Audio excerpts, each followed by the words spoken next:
Hi, I'm Peter Llewellyn of NetworkPharma TV. This is one of my unscripted conversations, as I like to call them, where I get to chat to folks who I think have something interesting to tell us. So let's see what we're going to learn today. And today I'm joined by Rebecca Illsley. Thank you very much for joining us, Rebecca, from Camino Communications. Importantly, you're the winner of an award last week, a new award at the PMI Awards. And let's just get this right. It was the Agency Champion of the Year, which all sounds very grand. So I'd like to talk a bit about that and what that means and your work on the client services side. I will say this is the second time we've had you on a NPTV conversation. Thank you very much. A few weeks ago, if anybody wants to go and have a look at it, we were talking about the AI meeting that you guys ran in June, I think it was. And today I'm very interested in you and your award-winning activity, okay? So first, Becky, just in your own words, if I may, ask you to introduce yourself. Who are you? Where are you? How have you got to where you are? And then we'll go from there. Perfect. Well, yeah, thank you for having me back. It's lovely to be here again. So yeah, I'm Becky and I'm a senior account director at Camino. So I've been with the team for actually 2 years next month, which is very exciting. Yeah, in a client services role. And yeah, as you said, last week I won Agency Champion of the Year, which is really exciting. The PMI Awards, for those who don't know, kind of focuses on projects that demonstrate innovation and impact across the industry. And so I was really honored to receive this award because it was kind of those who were nominated were there to kind of demonstrate their role in driving those kind of more, yeah, I guess, innovative and interesting projects across the industry. So it was a really good acknowledgement of that. Just let me take you back in your personal journey. So just give me, you said you've been at Camino for a couple of years. Just give us a sense of where you came from. Yeah, of course. So back, I did a biology degree, and that was kind of I was really interested in science. But during that, I had the usual experience that I think lots of people have, where realized I didn't want to go down the lab path. A bit of a natural chatter, I think. So I kind of didn't find myself in the lab. So after that, I actually ended up working for a kind of a startup where I did more of a customer service role, actually. It was an app that basically helped people who had diabetes. So it was a weight loss program. And then from then I segued into medcom. So about 4 years ago now, I moved across to Open Health, a larger company. And I was there for a couple of years before moving across to Camino. So kind of always been in the health space, but in sort of last 4 years or so, moved closely into medcoms. So yeah, it's been very interesting.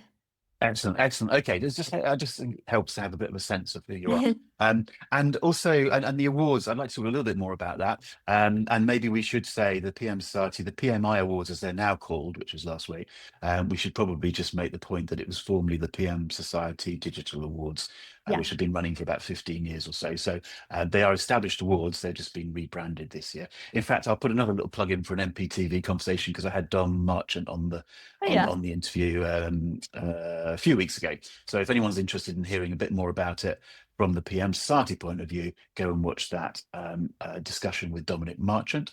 But again, come back to you. So, okay, so just tell us, I'm always a little bit intrigued as to how somebody gets even nominated for an award like that and then the process that's involved. So just give us a bit of a sense of the process. Yeah, so once I think this, yeah, a new award this year, the Agency Champion of the Year. It wasn't something that I'd heard of before, and my team nominated me for it. So I think Jess and James submitted a written nomination for me initially, and then the judges basically shortlist, I think, 5 or 6 account directors from across the industry to present. So I did like a 30-minute pitch to a group of judges, and then from that they selected me as the winner. Just on the basis of the presentation, or was there some more lengthy process of questioning and interviewing and so on? Yeah, it was mostly on the presentation. So I think it's about 50 minutes of presenting and then 10 minutes of questions. In the nomination as well, I think we kind of submitted some testimonials from clients as well, which I Right. think really helped. And I was very grateful. A couple of my clients kindly submitted some videos for me to bring to my presentation as well, and some of my teammates. So I brought that in, which was really helpful. But yeah, it was mostly just that presentation and Q&A Okay. on the So, day. and there is a process involved in it. I mean, I think one of the things that some of us skeptics think about awards is that it's just a question of who pays the money and that sort of thing. And Yeah. I do know, and as I say, I've mentioned, I've talked to Dom a few weeks ago.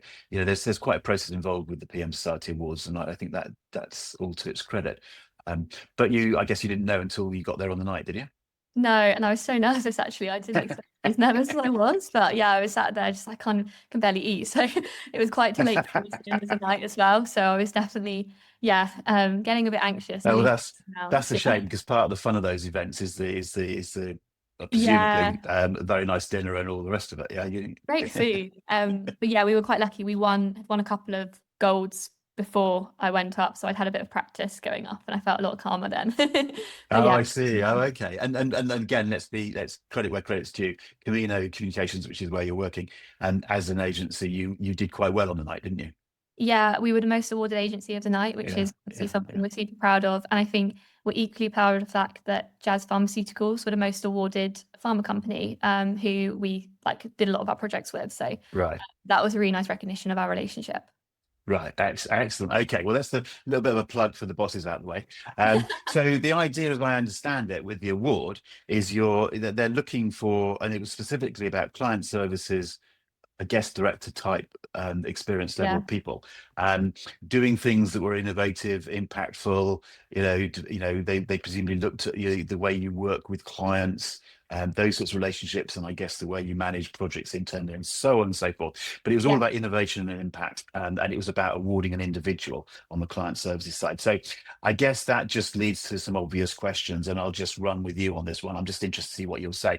I hope I'm not just asking the questions that they might have asked at their interview for you. But what does impact and innovation mean to you? I mean, they're two different things, so maybe we should deal with them separately. yeah. What's impact and innovation in your world? What does that mean? What do you do? What are you thinking about in terms of trying to deliver those sorts of elements of the service? Yeah, so I think starting with innovation, I feel like it's like never settling for the status quo.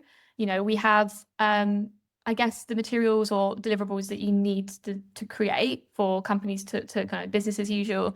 And it's kind of stopping and thinking, is this the right way of doing it? Because that's the way we've always done it, or is there more that we can do?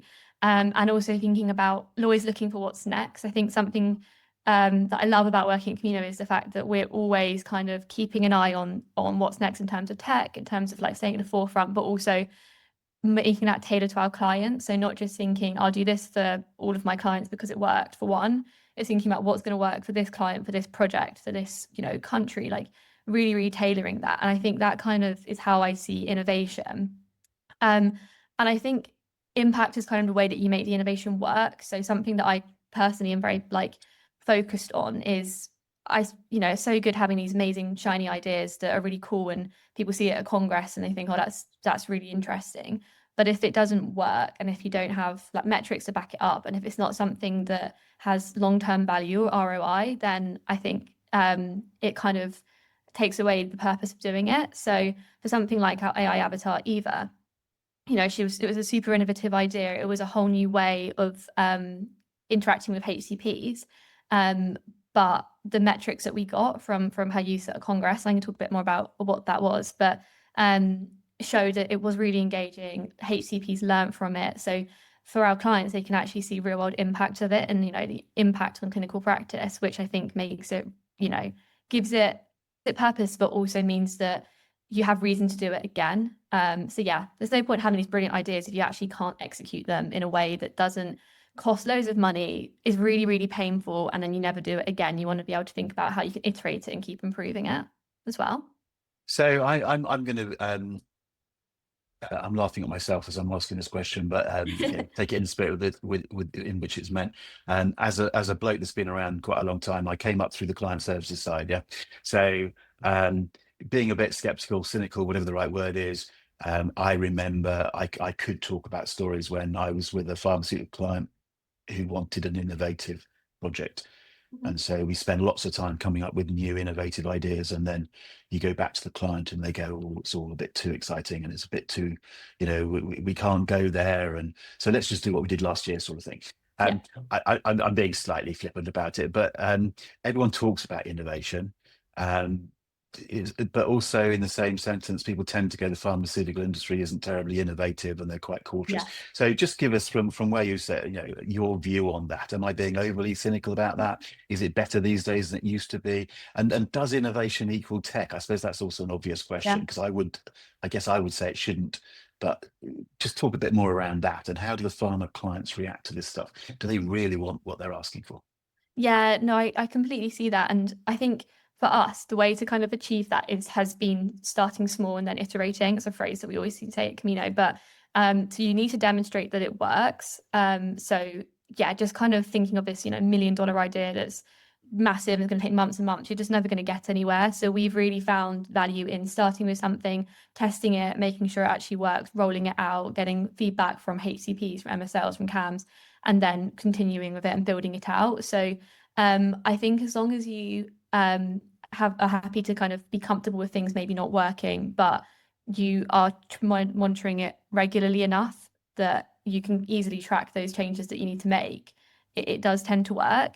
I think obviously, yeah, there's a lot of compliance that you need to consider in pharma. And for that, it's kind of really important to take various stakeholders on a journey with you. So, getting the medical team on a call right away, talking to those who are going to be approving things in Viva, like regulatory teams, everyone that needs to feed into it. I think as long as you put the right processes in place, and you show that you're comfortable to be pragmatic and, see their side of it as well, I think it is okay. So yeah, I think it's more that kind of iterative approach to innovation that works. In terms of tech, I agree with you. I don't think it's just about technology. Definitely AI has transformed a lot of the work we do, and it's been really interesting to see how that's evolved. But I see innovation in so many things. One example of this would be the Velocity training program, which we won a silver for, which we've done for J&J, and that's a launch program it's an internal training program basically. And yeah, there's a lot of like digital aspects of Velocity that make it cool. But I think what sets Velocity apart is the branding. It was all kind of space themed. And with that, the learners became space cadets. And so everything we did, we kind of put them at the heart of the branding. So things like, had the photo booth with them looking like cadets, but then also the things that we gave them physically in person to make them feel like it. Like, you don't have to spend loads of money. I think you just have to think about quick wins and a consistent approach and look and feel, and just not being afraid to use fun as a tactic to engage people. So actually, I think for me, I see innovation as like fun. Like that's how you're innovative. It's like not being afraid to kind of do something that maybe sounds a bit odd and crazy, as long as you can back it up with delivery. Does that make sense? It makes plenty of sense, but I'm going to push you slightly, and I'm not trying to be difficult about this, but to put you on the spot, you can want to have fun, you can be innovative, you can do all sorts, but does the pharma client tend to run with this, albeit within some guidelines, or do you tend to find the pharma client is reluctant to? Is it just as simple as different clients, do different things? But a lot of people talk about the pharma industry being very conservative, very cautious, very, very, would you agree that is what happens in practice? I think you have to be sensible and realistic. Like at the end of the day, there's, compliance for a reason. You have to follow that. But I think as everything that we're doing, we're not there's nothing that we're doing that's not compliant. As long as we're all aware and we listen to the medical reviewers and we take that on, I actually haven't seen many challenges. Like there are some things where we've had to, be more thoughtful in the process. Like for example, with the AI avatar, we had countless hours of calls with the medical team to make sure that they were comfortable with what we were putting out, and they were really confident with the methodology. And I think so as long as we sort of put that time in, and we're lucky we've got some amazing medical writers at Camino as well who sort of led that. I think it's okay. So I personally haven't, but I appreciate I've also, I guess different people have different experiences, but I think as long as you're conscientious, it's for us, it's kind of been okay.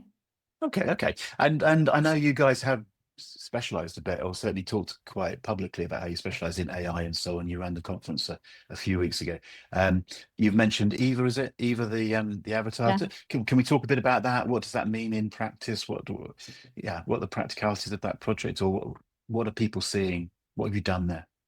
Yeah, so what we were looking to do basically was, without going into too much detail, it was a digital tactic to engage with HCPs at congresses. So basically it was like an education tool. So you with a HCP would go up to Eva and she looks like a real person and you can type in questions and then she speaks back to you. But because of the algorithm, there are so many responses that she can give. So it does feel like a really conversational tool. It does. She does. I always call her she, which is really funny because to me, she sometimes does feel like she's actually a person, even though she's Right. not. Yeah. But I think what made her a bit different was there's a platform called Symphasia, Yeah. which is they have like a whole suite of AI avatars, and we'd chosen an avatar, and we worked with Jazz Pharmaceuticals on the development of her. And we had like a very kind of a stock image that lots of people I think use. And you probably even start noticing this other familiar avatars about. Yeah. We were putting her on a Congress booth, and we were using like a ghost screen, the team that we were working with to build the booth. So she basically had really dark hair, and they thought that her hair was going to merge in too much with the background. So we decided to kind of pivot and basically create a bespoke avatar for Right. Jazz. So we contacted a modeling agency, and I found this lovely woman called Deborah who ended up being our kind of model. And she Right. came to a recording studio in London, and we just had like a really cool day, like capturing all this footage with her to bring her to life more. So things about like moving around and making her seem more real. And then you basically use that and put it into the tool, and then she can talk, and you can basically make her say whatever you need her to do. So that gives you the control from a compliance perspective as well. Um, so yeah, I think she was very innovative while also, yeah, within the boundaries of compliance. Yeah. Sorry. Again, practically speaking, am I looking at her on a screen? Yeah, well, she was on a ghost screen, so she kind of did just look like a person, but sort of just like her top half of her body. Okay. Okay. Okay. Okay. And it intrigues me slightly that you've called the avatar Eva, but she's actually called Deborah, sort of thing. You didn't. Yeah. I think I'd So get confused there. I think I just called her Deborah, but I actually can't bear to admit the fact that I can't remember what EVA stands for, but it's right. Okay. But there's I a might have to reason for tell it this being one about, Eva. but it's an Okay. acronym. Yeah. I guess that was inevitable. Okay, Yeah. but it's interesting that you're able to do that sort of thing these days. And I mean, yeah, in the context what of a was it a satellite symposium or a major meeting or something? Lots of exhibition stands and things like that. Is there much of this sort of thing going on? Are people seeing this sort of thing popping up all over the place now? I think it's becoming more, yeah, you're seeing more of it. It's actually amazing to be at the PMI Awards and seeing all of the other submissions. Hmm. Um, like it's just so cool. There's so much going on, and like I feel like we're all um being a bit more daring with what we do in pharma. So yeah, that was Right. actually one of my favorite things about being there is like having a look at everything else and seeing what's going on. Right, right. Okay. Well, let's follow the AI route because it's sort of an obvious one. But in terms of your day-to-day working, you're dealing with clients, you're dealing with internal stuff. Aside from the fact that you're using AI and other technology to deliver something, Yeah. how much are you on a day-to-day basis using AI to do stuff in terms of client services stuff, project management, account management type stuff? Yeah, I feel like it's just really helps with efficiency in CS. So much I think of being a successful member of like a client services team is your personality and like building those relationship with clients. So I don't see AI kind of ever like seeping in any way other than really like supercharging our way that we just get stuff out. So things like reviewing an email or helping with call notes or even just like AI recordings and transcripts from meetings. I think something that we use it for is things like invoice checkers, just like those kind of I wouldn't say menial tasks, but like admin tasks that take up a lot of your time are super important. But if you could use that time that you would have spent on doing, that reviewing a budget where you could just check the text quickly for typos, if you can spend that more on putting thought into more strategic projects or like account planning, I see, yeah, that's what I've seen. Like across the company, obviously we've used it for a lot, and I'm really proud to say that I think we all use it in a part of our daily role. But there's definitely different levels, and from CS to medical writing, I think we use it more for kind of admin tasks. What sort of tools are you using? Can you say? Yeah, mostly ChatGPT, but we also use Right. Claude. But a lot of the like kind of there's things like Hedra and Symphasia, like video tools, which are really useful as well. We also use Runway, which is more about imagery, and that's really good. So you can kind of, you know, put for example, be putting a headshot of me in and it prompting it to make me look like an astronaut, and then I'll be Right. dressed as an astronaut. So things like that. This is obviously a very useful thing to do, but we surprisingly use that a lot. We'll let people make up their own minds what's going on there. Yeah, okay. Yeah. Yeah, we'll have a conversation. Okay. But yeah, it does intrigue me what people are doing on a day-to-day basis with AI now, I must admit. And you know, if you, I mean, presumably, I mean, I'm sounding like the old dinosaur here, but you know, a lot of my time when I was in client services was traveling around, Yeah. flying backwards and forwards to Switzerland or whatever, and you know, you'd fly there, have an hour's meeting, come back again, sort of thing. Whereas presumably, I'm saying the obvious, it's online now. But just, I am always interested with the client services people. I mean, you can have a meeting, you can talk online, and it's hugely useful, but it tends to be quite focused. Yeah. Yeah. You have the conversation, you might ask about the kids or the holiday or something, but then move on. Whereas when I and others would have, you know, traveled over to Basel or something, you know, for an hour's meeting, you had the opportunity to walk up and down corridors and bump into people and talk and all that sort of thing. And I just wonder whether you've got any thoughts on that, how it works in practice, client services works in practice. Do you, for instance, try and, I mean, do you see the value of face-to-face meetings at all, sort of thing? I mean, do you engineer some face-to-face so it's not all just Zoom meetings? Do you see what I'm guessing? I'm Yeah. just, as I say, it's a personal thing, but you know, I grew up in a very different era, and I'm sort of intrigued how it works, because a lot of what we did was walking up and down corridors, sort of bumping into people and having a conversation, and one conversation leads to something else, which it seems doesn't really happen on an online Yeah. call. Is that fair to say? No, I know exactly what you mean, and I actually completely agree. If there's like any opportunity to meet a client face to face, I'll do it. And I think again at Camino, we all kind of lean that way. Like I just think you get so much more out of those conversations in person. So yeah, even like pitches, I love in-person pitch. I feel like it always feels a lot more comfortable than virtually. I feel like you get a lot more out of it. So yeah, I think we're actually quite good at getting in, you know, face-to-face meetings with our clients, particularly at the start of a project, just to sort of sit in a room, brainstorm, build the relationship, but also I think you deep dive more if you have like focused time. And I think the tendency with virtual meetings is just to put in an hour or so, and then by the end of the hour, everyone kind of wants to get up and stretch. But when you're together, I think the energy means that you can have longer meetings as well without that drop in productivity. So I definitely do prefer face-to-face. And as well, I love like an on-site. A lot of actually what I've enjoyed in my career are kind of in-person big meetings. So a lot of like internal training meetings, or like external meetings as well, but ones where you basically get everyone in a room, you can like really go all in on the experience, because I think one, you build relationships with your client team more, but I love meeting the other people that will maybe use the materials that you create, like all of the MSLs. And I just think they're some of the best experiences I've had since being in medcoms are at those like big on sites where everyone, you know, starts to go a bit crazy after a few days in a meeting room. You do lose a bit of that with virtual, for sure. So I guess it's getting the balance right. I mean, I remember when there was a particular period when I was traveling to Basel and back every week, had a meeting with a particular person about procurement stuff, and it was a pain. And we could have nowadays just had an hour on the phone or on a Zoom call or something every week. But I was literally going to Basel backwards and forwards because there was issues to be sorted out. Yeah, that wasn't the fun side of the traveling and stuff. Yeah, it's a balance, isn't it? You don't want it to kind of, I think we're lucky in the way that we do work now, in that it's good quality for our quality of life to kind of have this protected time at home more. That's obviously benefiting the environment as well. But yeah, I think it's a balance. Yeah.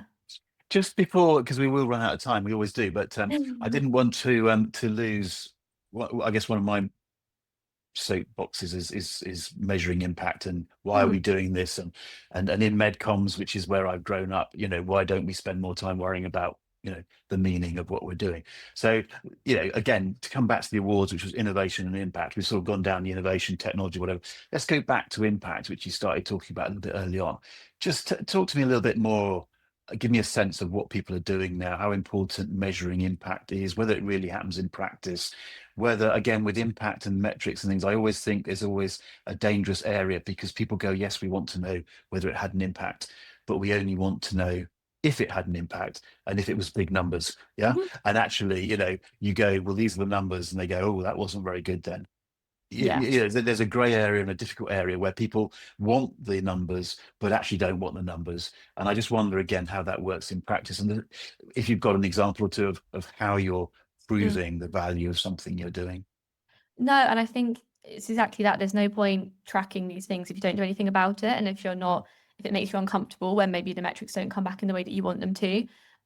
So I think we are pretty good at, setting the metrics at the beginning of a project, understanding what we want to track and when, and doing that consistently. So again, velocity is a good example because it's been 18 months now launch program, and we basically revisit the same sort of survey every few months. And so for that, we're looking at not only the impact internally on like confidence and strategic alignment, but also the impact externally, is how we're training the team at the company, is that having impact with HCPs? Are they hearing about it? And so I think what we basically do is look at the responses to that, and then we will iterate on the next phase of the project based on the results. So sometimes it means you have to pivot completely. Sometimes it means you have to just go back to just the start and repeat. So I think you just have to really keep a close eye on it, and also evolving the metrics that you track as well, I think is quite important, because it might be that what you set at the start isn't actually that relevant. You need to revisit. So basically, I think you need to keep a close eye on all of it, to be sure, and then not be uncomfortable if something doesn't work out. Yeah. And again, to ask the obvious question, but to pin you down, the clients all buy into this idea. They're because what you're talking about is requiring budget, resource, and all that. So part of a project is to measure, is to look at the metrics, and the pharma clients are supporting you in what you're trying to do there. Yeah, it's something that we would tend to put into most budgets as a kind of a part of like the program design, depending on what it is. But yeah, I think it helps them to understand if it's working. It's good for internal conversations as well, when reporting up and things like that. So yeah, I've not had any pushback on that. Yeah. Okay. Look, we're running out of time. I just find this fascinating, talking to people like yourself about this sort of stuff, and I hope other people find some value in that. Obviously, congratulations again on winning the award last week. Good for you, and good for Camino, because that was a good night for Camino. Yeah. I know I can speak for you and say anybody wanting to know more about what you're talking about, or just to reach out to you, LinkedIn is the obvious way of doing it. Yeah. So I'd recommend anyone watching this to talk to you, make contact with you, and pick up the conversation. But for today, thank you very much for jumping online. I really appreciate it. I'm just going to stop the recording and we'll just say goodbye. I should just say, if anybody's interested in what I'm doing, I always forget this bit, go to NetworkPharma TV and see what's happening. There's lots and lots of video discussions, videos of content, people talking about stuff to do with the pharma industry now. So yeah, reach out to me. You look at NetworkPharma TV, let me know if you've got any ideas. But basically, Becky, thank you very much for joining us. Let's say bye and take care. Bye.